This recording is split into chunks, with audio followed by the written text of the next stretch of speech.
बिस्मिल्लाहिर्रहमानिर्रहीम। Part second, lecture 1 का part second. Part second से जाने से पहले मैंने एक छोटा सा टेस्ट दिया है, आप लोग इसको ज़रा एक नज़र देख लीजिएगा और देख लें। मैंने यहाँ पे ए बी के ऊपर, ठीक है जी, ये सैम्पल कुछ डाला हुआ है इस तरह, जी एन के ऊपर एम एन। तो ये आपने बताना है कि पॉइंट्स कौन सी है, लाइन कौन सी है, लाइन सेगमेंट्स कौन सी है। अब पार्ट सेकंड में मैंने आपको एंगल तक लास्ट जो मैंने डिफिनेशन आपको समझाई थी, वो समझाई थी किसकी, आपको समझाया था एंगल के ऊपर। और फिर काइंड्स ऑफ एंगल में एक्यूट एंगल जो 90 से कम और 0 से बड़े थे। फिर राइट एंगल में समझाया था आपको 90 के एंगल को राइट एंगल कहते हैं। और थर्ड वन एब्ट्यूज एंगल, एंगल जो है जो एंगल 90 से बड़ा और 180 से छोटा, उस एंगल को एब्ट्यूज एंगल कहते हैं। ये हमारे बेसिक्स एंगल्स हैं जो अर्ली क्लासेस में भी बच्चों को पढ़ाए जाते हैं। अब आते हैं हम थोड़ा इन एंगल्स से आगे चलते हुए, एंगल्स में जो है ना मज़ीद जो एक्सटेंशन होती है या जो एडवांस जो है ना इसमें जो डिफिनेशंस हैं, तो उसमें हम आपको जो अपग्रेड्स एंगल्स हैं उनके बारे में थोड़ा समझाते हैं। तो हमारा जो आज का जो टॉपिक है वो इस डिटेल को कर रहा है कि adjacent angle. Part second lecture में हम आपको एडजेसेंट एंगल के बारे में डिफिनेशन ठीक है देते हैं। एडजेसेंट एंगल बच्चों याद रखिएगा, देखिए मैंने इसमें आपको बताया कि if two angles have a common vertex, a common arms, intersection of their interior is a null set. देखिए intersection of their interior is a null set is called adjacent angle. अगर हम फिगर के ऊपर बात करें तो अगर आप इसकी फिगर को समझेंगे तो फिगर को समझने के लिए देखें, अब आप आए, ये आपके पास फिगर है एडजेसेंट एंगल की। ए बी डी और ए बी सी, इसमें आप ज़रा गौर से देखें तो बी सी जो है ये भी एंगल है, ये भी एंगल है, लेकिन एक ऐसे एंगल्स हैं कि इसके अंदर देखें, अगर आप गौर से देखते हैं तो बी सी कॉमन आर्म है, ये कॉमन आर्म्स, कॉमन आर्म, इन दोनों एंगलों को कॉमन आर्म। बी पॉइंट्स को वर्टिक्स है, कॉमन वर्टिक्स। और अगर इनमें आप देखें यहाँ से एंगल जब स्टार्ट लेते हैं यहाँ तक, तो फिर इससे आगे ये एंगल का हिस्सा है। तो इन दोनों एंगलों में अगर आप देखें तो कोई हिस्सा भी, कोई पॉइंट कॉमन नहीं है। तो देखें मैंने लिखा है common vertex B, common arms B C, do not share any interior points, यानी इनका कोई भी इंटीरियर पॉइंट शेयर नहीं कर रहा है। जब डिसजॉइंट है तो इसका मतलब इनका अगर इंटरसेक्शन लेंगे, इन दो एंगलों के बीच में कोई इंटरसेक्शन का जो सेट होगा वो नल आएगा। अब एडजेसेंट एंगल में मैं अक्सर बच्चों को समझाता हूँ कि देखें आपको दिया गया ये एंगल्स है, देखिएगा डी ई एफ और ये मैंने जी लिखा। मैं अक्सर बच्चों को कहता हूँ कि डी ई जी एंगल और एफ ई जी, क्या ये एडजेसेंट एंगल है? तो नो। एडजेसेंट एंगल में देखें डिफिनेशन ये कि क्या हो, कॉमन वर्टिक्स। अगर इसका कॉमन वर्टिक्स है, दूसरा क्या, कॉमन आर्म्स, तो इसमें कॉमन आर्म नहीं है। देखें डी ई जी एंगल, ये पूरा एंगल लिया है इसने डी ई जी, और दूसरा जो एंगल लिया है उसने लिया है F E G D E जी। तो इसमें कॉमन, नो कॉमन आर्म। जब नो कॉमन आर्म है तो मतलब क्या हुआ कि ये डिफिनेशंस को, ठीक है जी, ओबे नहीं कर रहा है। इसीलिए ये जो आपके पास इस फिगर में अगर आप आते हैं देखते हैं तो ये एडजेसेंट एंगल नहीं है। और ये आपके पास जब एडजेसेंट की बात करें तो यहाँ पे देख लें आप कौन से, मैंने लिखा ए बी सी और सी बी डी। देखें ए बी सी और सी बी डी, ये कौन से एंगल है, एडजेसेंट एंगल है। अब नेक्स्ट जो हमारी डिफिनेशन है कॉन्ग्रुएंट एंगल। देखें हमारे पास जो एंगल जिनकी मेजरमेंट इक्वल हो उसको हम कॉन्ग्रुएंट एंगल कहते हैं। कॉन्ग्रुएंट हम ज्योमेट्री के अंदर इक्वल की बजाय हम कॉन्ग्रुएंट के ऊपर जो है ना वो ज़्यादा एम्फेसाइज करते हैं, जोर देते हैं बच्चों को कि भाई आप कॉन्ग्रुएंट क्योंकि फिगर्स हैं, फिगर्स क्लोज होती हैं, इसलिए वहाँ पे कॉन्ग्रुएंट का जो है सिंबल हम इस्तेमाल करते हैं। तो कॉन्ग्रुएंट का सिंबल क्या, इक्वल, और उसके ऊपर ये सिमिलर का एक सिंबल, ये वाला पूरा। तो ये पूरा कंप्लीट जो है वो कॉन्ग्रुएंट का सिंबल है।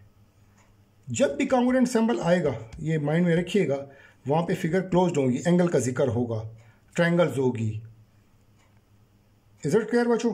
तो देखें P equal to 60 degree, Q is equal to 60। तो देखें मैयर P, मैयर M का मतलब मैयर पैमाइश करना, जितने एंगल की पैमाइश दोनों बराबर हो जाएं।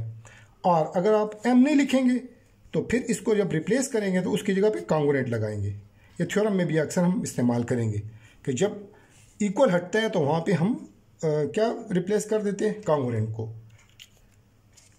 नेक्स्ट आपका सप्लीमेंट्री एंगल्स, उन्हीं चेन को हम बराबर करते हैं जो एंगल्स की डिफिनेशंस और फिर एंगल्स के काइंड के ऊपर सप्लीमेंट्री एंगल। किसी भी दो एंगलों का सम अगर 180 डिग्री आ जाए, सिंपल डिफिनेशन, दो एंगलों का sum, if the sum of the measures of two angles is 180 degree then they are called supplementary angles. Measure A plus measure B 180 degree, measure A is a supplement of measure B और measure B supplement of A B का supplement और B A का supplement. देखें 70 plus 110 is equal to 180 degree. तो इसकी जगह पे और भी एंगल्स हमारे पास आ सकते हैं, 100 प्लस 80 भी हो सकता है। हाँ, ये ऑब्जेक्टिव भी अक्सर पूछे जाए, if two supplementary angles are equal then each angle is 90 और राइट एंगल। हर एंगल कितना होगा, राइट एंगल होगा। यहाँ पे देखें मैंने एक एक्टिविटी भी की है, measure A 100, find other supplementary angle measure B। तो दोनों एंगलों का सम 180 डिग्री, तो यहाँ पे 100 फीट करें, यहाँ पे 100 दिया हुआ है, इसकी जगह पे आप दूसरे एंगल्स भी ले सकते हैं। तो 100 को उस साइड पे शिफ्ट करें, ठीक है, तो क्या आ जाएगा, 180 से 100 को माइनस करें तो 80 डिग्री आ जाएगा। इसी तरह हमारे पास complementary angle, if the sum of the measure of two angle is 90 then the angles are called complementary angles. आगे देखें, इसी तरह से definition, each of the angle is called complement of the other angle. हर angle दूसरे angle का क्या होता है, कॉम्प्लीमेंट होता है। दोनों को प्लस करें 90 डिग्री, ठीक है। आगे यहाँ पे भी देखें मैंने एक्टिविटी की हुई है, A 45 degree, find the other complementary angle. Measure A plus measure B 90, दोनों को आप जो है ना देखें 45 डिग्री इम्प्लाइज लगाएं, 45 को क्वेश्चन के दूसरे साइड पे शिफ्ट करें तो 45 डिग्री, ठीक है, आ जाएगा। यहाँ पे आपको अगर 60 दे दे तो फिर 90 60 करके 30 डिग्री आ जाएगा। तो ये आपको कप्लीमेंट्री एंगल निकालने के मेथड, ठीक है, सिखाए गए हैं। उसके बाद आती है पैरेलल लाइंस। पैरेलल लाइन का मतलब क्या, ऐसी लाइन जो एक दूसरे को कभी इंटरसेक्ट ना करे। देखें ये सिंबल है पैरेलल का, यहाँ पे देखें सामने मैंने ये आपको फिगर में भी बता दिए। दो लाइन पैरेलल कब होती हैं कि वो एक दूसरे को कभी इंटरसेक्ट ना करें। फॉर एग्जांपल लेडर की मिसाल है, रेलवे ट्रैक है, इस तरह और भी कई एग्जांपल हो सकती हैं। परपेंडिकुलर लाइंस वो लाइन जो एक दूसरे के साथ 90 डिग्री बनाए। ये देखें, ये right angle, symbol for perpendicular is, ठीक है जी, व्हाट इज इन्वर्टेड टी कर दें तो देखें सामने मैंने परपेंडिकुलर लाइन बताई है, AB perpendicular on CD because both lines create 90 degree. Intersecting line जो कट कर रही हो किसी मकाम पे, देखें O पे दोनों लाइनों ने कट किया, पॉइंट हो गया, ऐसी लाइन को इंटरसेक्टिंग लाइन कहते हैं। Two lines which intersect each other at one point is called intersecting lines. Next बच्चों, आपके पास जो है ना, मैं आपको थोड़ी एक और भी कुछ एक्टिविटी देता हूँ, बल्कि उससे पहले आपको मैं समझा देता हूँ। Define transversal line, alternate and ठीक है करस्पॉन्डिंग एंगल। ट्रांसवर्सल लाइन किसे कहते हैं और अल्टरनेट एंगल कौन से होते हैं, करस्पॉन्डिंग एंगल कौन से होते हैं। ट्रांसवर्सल लाइन देखें ये पैरेलल लाइंस है, क्यों कि एक दूसरे को इंटरसेक्ट नहीं करें किसी पॉइंट पे। और एक ऐसी लाइन जो इन दो या दो से ज़्यादा पैरेलल लाइन को एक लाइन जब कट करती है, ये वाली देखें लाइन L, लाइन को या आपने अल्फ़ाबेट्स कैपिटल अल्फ़ाबेट से डिनोट करना है या एक पॉइंट लगाते हैं आप तो स्मॉल अल्फ़ाबेट में सिर्फ एक पॉइंट से डिनोट होती है लाइन। तो दो या दो से ज़्यादा लाइन पैरेलल लाइन को जब एक लाइन कट करती है तो उसको हम ट्रांसवर्सल लाइन का, ठीक है, नाम देते हैं। ये ज़रा जेन में आपने कंसेप्ट रखना है कि what is transversal line. Transversal line वो लाइन होती है कि जिसमें आपके पास दो या दो से ज़्यादा पैरेलल लाइन को जब एक लाइन कट करती है तो उसको हम ट्रांसवर्सल जो है लाइन कहते हैं। अब जब ट्रांसवर्सल लाइन कट करती है दो पैरेलल लाइन को तो वहाँ पे 8 एंगल्स हमारे पास क्रिएट होते हैं।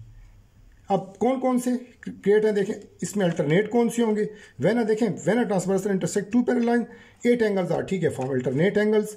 3 और 6 को अल्टरनेट एंगल कहते हैं, इस तरह 4 और 5 को भी अल्टरनेट एंगल्स कहते हैं। 15372.8 यहाँ पे देखिए मैंने मेंशन किया हुआ है। और से देखिए ये करस्पॉन्डिंग एंगल, ये अल्टरनेट है, ये करस्पॉन्डिंग ठीक है एंगल्स हैं। बच्चों जब आप ये डिफिनेशन भी पढ़ लेती हैं ना, तो इसके ऊपर भी मैंने आपको फिर एक टेस्ट दिया हुआ है, इसको भी आप कर लीजिएगा। आप जब इस टेस्ट को करते हैं तो आप इक्विप्ड हो जाते हैं इस बात के लिए कि जो है ना आपको इसमें पता चल जाता है कि यार आप जो कुछ पढ़ रहे हैं वो कौन से ठीक है जी एंगल्स हैं या क्या उनका आपस में रिलेशन चल रहा है। तो देखें आपका 60°.5 ये कौन सा एंगल है, उसके नेम आपने करें। 90 डिग्री के एंगल को कौन सा एंगल कहते हैं, 140 डिग्री का 30 + 60 डिग्री, इसका मतलब प्लस नहीं करना है। आप ये देखें 30 और 60 कौन से, अगर दो एंगलों का सम 90 आ जाए तो आपको पीछे डिफिनेशन में पढ़ा दिया 60 + 120 आ जाए तो 180 है, तो फिर 60 और 120 आपस में कौन से एंगल्स होंगे।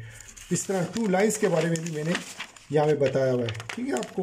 ये देखें if theta is equal to कितना होना चाहिए दो लाइंस में, ये देखें ये if two lines L1 and L2 are perpendicular, if theta कितना होगा between two lines. If measure A 30 find other supplementary angle, name the symbol, इन सिंबल्स के नाम लिखने हैं, ठीक है। ये ऐसे नहीं दिया मैंने, यहाँ पे आपने इसको बताना है कि इसमें कौन कौन सा हिस्सा जो है ना हम अप्लाई ठीक है करते हैं बच्चों। तो ये आपका ये टेस्ट है, इसको आप थोड़ा सा कंडक्ट कर लें ताकि आपको जो डिफिनेशन पढ़ाई गई है वो समझ आई है कि नहीं आई है। Thank you very much.